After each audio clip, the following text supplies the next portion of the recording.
Hello friends, जय श्री कृष्ण। मारा kitchen में तमारू स्वागत है। आज आपणे बनावीशुं पीजा बर्गर जेवी अनेक रेसिपी में आपणे चीली फ्लेक्स ओरेगानो नो उपयोग करता होईए छीए। चीली फ्लेक्स अने ओरेगानो बजार में खूब ज मोंघा मळता होय छे, पण हूँ तमने आज एकदम सहेली रीते घरे बनावता शीखवाडीश अने ए पण सस्तुं अने चोख्खुं तैयार थशे। तो चलो रेसिपी शुरू करिए। रेसिपी स्टार्ट કર્યા પહેલા જો તમને મારી રેસિપી ગમતી હોય ને હજુ સુધી ચેનલને સબસ્ક્રાઇબ ના કરી હોય તો પ્લીઝ સબસ્ક્રાઇબ કરજો અને બાજુમાં આપેલ બેલ આઇકન પ્રેસ કરજો એટલે નવી નવી રેસિપીના નોટિફિકેશન મળતા રહે। વાળના તમામ પ્રકારના પ્રશ્નો સોલ્વ કરતું 42 જડીબુટીઓથી બનાવેલું ઔષધિ તેલ જે અમે લોકો જાતે તૈયાર કરીએ છીએ, કોઈ કેમિકલ્સના ઉપયોગ વગર, બિલકુલ નેચરલ છે। 42 જડીબુટીઓ ભેગી કરીને લોખંડની કડાઈમાં ઔષધિ તેલ તૈયાર કરવામાં આવે છે। જો તમારે ખરીદવું હોય તો તેના ઓર્ડર અમે લઈએ છીએ। ઓર્ડર કન્ફર્મ કરવા માટે વોટ્સએપ નંબર સ્ક્રીન ઉપર જોઈ શકો છો। જો તમારે આ તેલનો પૂરો વિડીયો જોવો હોય તો યુટ્યુબ પર Vasant kitchen homemade hair oil search કરો અથવા ડિસ્ક્રિપ્શન બોક્સમાં પણ લિંક આપી છે। સૌથી પહેલા કિચનમાં ખૂબ જ ઉપયોગી ચીલી ફ્લેક્સ અને ઓરેગાનો બનાવવા માટે તો પહેલા આપણે ચીલી ફ્લેક્સ બનાવીશું। તો તેના માટે આપણે પહેલા શું કરવાનું, આ મરચાંને ફક્ત 1 કલાક તડકામાં રાખી દેવાના એટલે તે સરસ ક્રિસ્પી થઈ જાય। પછી તેને હલકા હાથે તોડીને થોડું પ્રેસ કરીશું એટલે તેના બી છે તે અલગ થઈ જશે। બસ આ જ રીતના બધા જ મરચાંમાંથી બી અલગ કરી લઈએ। ઘણીવાર આપણે ઘરે લીલા મરચાં લઈ આવતા હોઈએ છીએ, તો ઘણીવાર મરચાં વધારે હોય તો તે મરચાં પડ્યા સુકાઈ જતા હોય છે અને આ રીતે લાલ સૂકા તૈયાર થઈ જાય છે। તો તેને ફેંકવાને બદલે તમે આ રીતે ચીલી ફ્લેક્સ તૈયાર કરી શકો છો।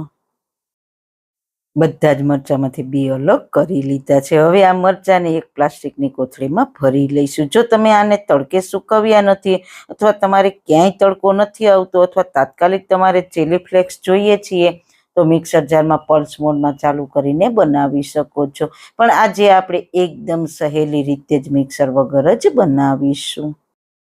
હવે તેને બંને હાથથી આ રીતે મસળશું। 1-2 મિનિટ મસળશો એટલે તમારા ચીલી ફ્લેક્સ તૈયાર થઈ જશે।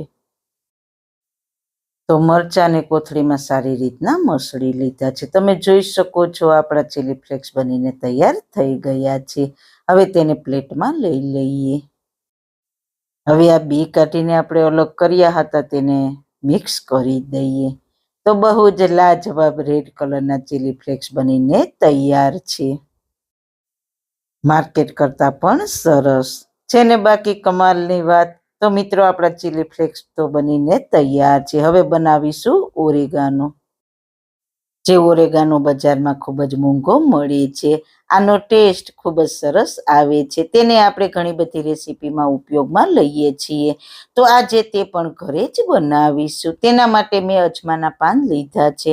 પાનને મેં સારી રીતના ધોઈને કોટનના કપડાથી કોરા કરીને જ લીધા છે। હવે તેને તવીમાં શેકીશું ને ગેસની ફ્લેમ સ્લો રાખીશું। ઓરેગાનો બનાવવા માટે આ પાનને ઓવનમાં ડ્રાય કરીને પણ બનાવી શકો છો। 8 થી 10 મિનિટમાં પાન સરસ ડ્રાય થઈ જશે। આ રીતે સ્લો ફ્લેમ પર સાઈડ ચેન્જ કરતા રહીશું અને શેકીશું।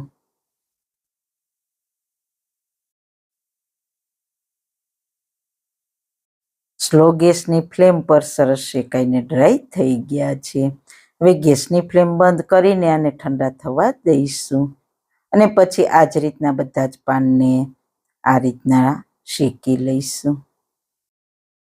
આપણા શેકેલા અજમાના પાન ઠંડા થઈ ગયા છે, તો તેને હાથમાં લઈને મસળીશું એટલે તે સારી રીતના મસળાઈ જશે। અને ભૂકો કરી લઈશું. અત્યારે મસળીએ છીએ તો સરસ સુગંધ પણ આવવા લાગી છે.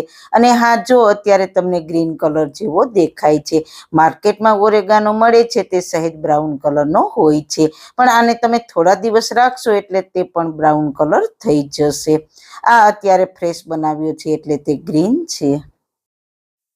તો તમે પણ એકદમ સરળ રીતે ઓરેગાનો અને ચીલી ફ્લેક્સ ઘરે બનાવવાની ટ્રાય કરજો.